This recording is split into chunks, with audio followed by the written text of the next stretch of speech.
നമസ്കാരം, മഹാന്മാൻ ന്യൂസിലേക്ക് സ്വാഗതം. ജയിച്ചാലും തോറ്റാലും സുരേഷ് ഗോപി കേന്ദ്രമന്ത്രിയാകും. തുഷാർ വെള്ളാപ്പള്ളിക്കും ബമ്പർ അടിക്കാൻ സാധ്യത. ലോക്സഭാ തെരഞ്ഞെടുപ്പിൻ്റെ വോട്ടെണ്ണൽ നാളെ രാവിലെ ആരംഭിക്കുകയാണ്. എന്നാൽ ടെലിവിഷൻ ചാനലുകൾ പുറത്തുവിട്ട എക്സിറ്റ് പോൾ ഫലങ്ങൾ ഏകദേശമെല്ലാം തന്നെ നരേന്ദ്രമോദിക്കും BJPക്കും ഭൂരിപക്ഷം ഉറപ്പു പറയുന്നതാണ്. കോൺഗ്രസ് നേതൃത്വത്തിലുള്ള ഇന്ത്യ മുന്നണി വലിയ വിജയസാധ്യതകൾ പറയുന്നുണ്ടെങ്കിലും അതൊന്നും സംഭവിക്കാൻ പോകുന്നില്ല എന്ന രീതിയിലാണ് എക്സിറ്റ് പോൾ ഫലങ്ങൾ പുറത്തു വന്നിരിക്കുന്നത്. കേരളത്തെ സംബന്ധിച്ചിടത്തോളം അത്ഭുതകരമായ തെരഞ്ഞെടുപ്പ് ഫലമാണ് പുറത്തു വരിക എന്നും എക്സിറ്റ് പോളിൽ പറയുന്നുണ്ട്. ചരിത്രത്തിലാദ്യമായി BJP എന്ന രാഷ്ട്രീയ പാർട്ടി കേരളത്തിൽ അക്കൗണ്ട് തുറക്കുന്നു എന്ന രീതിയിലുള്ള പ്രവചനങ്ങളാണ് പുറത്തു വന്നത്. ഒരാളെങ്കിലും കേരളത്തിൽ നിന്നും ജയിച്ചു വന്നാൽ BJPയെ സംബന്ധിച്ചിടത്തോളം വലിയ നേട്ടം തന്നെയായിരിക്കും. ഫലം പുറത്തു വരുമ്പോൾ ജയമോ പരാജയമോ എന്തു സംഭവിച്ചാലും ചലച്ചിത്ര താരവും തൃശ്ശൂരിലെ BJP സ്ഥാനാർത്ഥിയുമായ സുരേഷ് ഗോപി പുതിയ നരേന്ദ്രമോദി സർക്കാരിൽ മന്ത്രിയായിരിക്കും എന്ന കാര്യം ഉറപ്പാണ്. എക്സിറ്റ് പോൾ ഫലങ്ങൾ പുറത്തു വന്നതിന് ശേഷം കന്യാകുമാരിയിലെ ധ്യാനം അവസാനിച്ച് ഡൽഹിയിലെത്തിയ പ്രധാനമന്ത്രി നരേന്ദ്രമോദി സീനിയർ നേതാക്കളുമായി പുതിയ സർക്കാർ രൂപീകരണത്തിൻ്റെ ചർച്ചകൾ നടത്തിക്കഴിഞ്ഞു. പുതിയതായി രൂപം കൊള്ളുന്ന നരേന്ദ്രമോദി സർക്കാരിനകത്ത് കേരളത്തിൽ നിന്നും സുരേഷ് ഗോപിയും രാജീവ് ചന്ദ്രശേഖരും മന്ത്രിമാരായി എത്തുമെന്നാണ് സൂചന. ഇതിനു പുറമെ BJP മുന്നണിയിലെ കേരളത്തിലെ ഘടകകക്ഷിയായ SNDPയുടെ രാഷ്ട്രീയ പാർട്ടി BDGSന്റെ ചെയർമാൻ തുഷാർ വെള്ളാപ്പള്ളിക്കും സഹമന്ത്രി സ്ഥാനം ലഭിക്കും എന്നുള്ള വാർത്തകളും പുറത്തു വരുന്നുണ്ട്. കോട്ടയം ലോക്സഭാ സീറ്റിൽ BJP പിന്തുണയോടെ മത്സരിച്ച തുഷാർ വെള്ളാപ്പള്ളിക്ക് ജയസാധ്യത ഒന്നുമില്ല.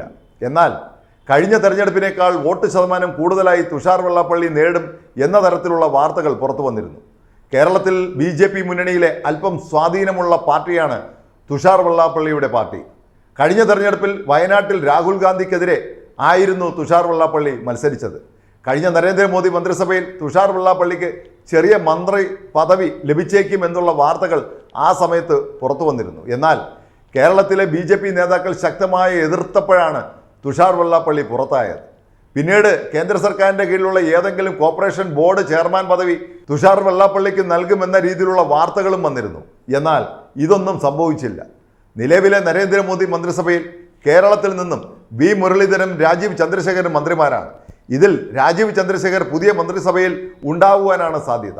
മുരളീധരന് മറ്റെന്തെങ്കിലും പദവി നൽകുന്ന കാര്യമായിരിക്കും ആലോചിക്കുക. ഏതായാലും ഒരു കാര്യം ഉറപ്പാണ്, തൃശ്ശൂരിൽ ജയിക്കുകയോ തോൽക്കുകയോ ചെയ്താലും സുരേഷ് ഗോപി പുതിയ മന്ത്രിസഭയിൽ മന്ത്രിയായി എത്തും.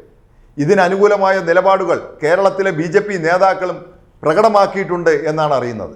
കഴിഞ്ഞ തെരഞ്ഞെടുപ്പിൽ തൃശ്ശൂരിൽ മത്സരിച്ച സുരേഷ് ഗോപി പരാജയപ്പെടുകയാണ് ഉണ്ടായത്. എന്നാൽ തൃശ്ശൂർ മാത്രമല്ല, കേരളമാകെ നിറഞ്ഞു നിന്ന പ്രവർത്തന ശൈലിയാണ് സുരേഷ് ഗോപി കഴിഞ്ഞ 5 വർഷവും നടത്തിയത്. പ്രധാനമന്ത്രി നരേന്ദ്രമോദി നേരിട്ട് തൃശ്ശൂരിലെത്തി തെരഞ്ഞെടുപ്പ് പ്രചരണത്തിന് നേതൃത്വം കൊടുത്തതുപോലും സുരേഷ് ഗോപിക്ക് കിട്ടിയ വലിയ അംഗീകാരമായി മാറി. മകളുടെ കല്യാണത്തിനും ഗുരുവായൂരിൽ നരേന്ദ്രമോദി എത്തുകയും ചെയ്തു. ഈ 2 സന്ദർശനങ്ങളും സുരേഷ് ഗോപിയും പ്രധാനമന്ത്രി നരേന്ദ്രമോദിയും തമ്മിലുള്ള അടുപ്പം വ്യക്തമാക്കുന്നതായി കാണാം. ഇതിൻ്റെ പേരിൽ തന്നെ തൃശ്ശൂരിൽ തെരഞ്ഞെടുപ്പിൽ രാഷ്ട്രീയത്തിനപ്പുറം സുരേഷ് ഗോപിയുടെ ഇമേജ് ഉയരുകയാണ് പിന്നീട് കണ്ടത്. തെരഞ്ഞെടുപ്പ് പ്രചരണ രംഗത്തും UDFൻ്റെയും LDFൻ്റെയും സ്ഥാനാർത്ഥികളെ പിന്നിലാക്കി കുതിച്ചു പായാൻ സുരേഷ് ഗോപിക്ക് പലപ്പോഴും കഴിഞ്ഞിരുന്നു. മാത്രവുമല്ല, BJP എന്ന രാഷ്ട്രീയ പാർട്ടിയോട് അകലം പാലിച്ചിരുന്ന ക്രിസ്ത്യൻ മുസ്ലിം വോട്ടർമാർ പോലും സുരേഷ് ഗോപിയോട് പ്രത്യേക താല്പര്യം കാണിക്കുന്ന അവസ്ഥയും ഉണ്ടായി. ക്രിസ്തീയ സഭയുടെ അധ്യക്ഷന്മാർ വരെ സുരേഷ് ഗോപിയോട് അടുപ്പം കാണിച്ച അനുഭവങ്ങളും ഉണ്ടായി. ഈ ഘടകങ്ങളെല്ലാം ചേർത്ത് വയ്ക്കുമ്പോഴാണ് ശക്തമായ 2 മുന്നണികളെയും പിന്നിലാക്കി സുരേഷ് ഗോപി ജയിച്ചു വരും എന്ന് വിലയിരുത്തപ്പെടുന്നത്. ഏതായാലും ജയിച്ചാലും ശരി തോറ്റാലും ശരി സുരേഷ് ഗോപി കേന്ദ്ര സർക്കാരിൽ മന്ത്രിയാകുമെന്ന കാര്യം ഉറപ്പാണ്. നന്ദി.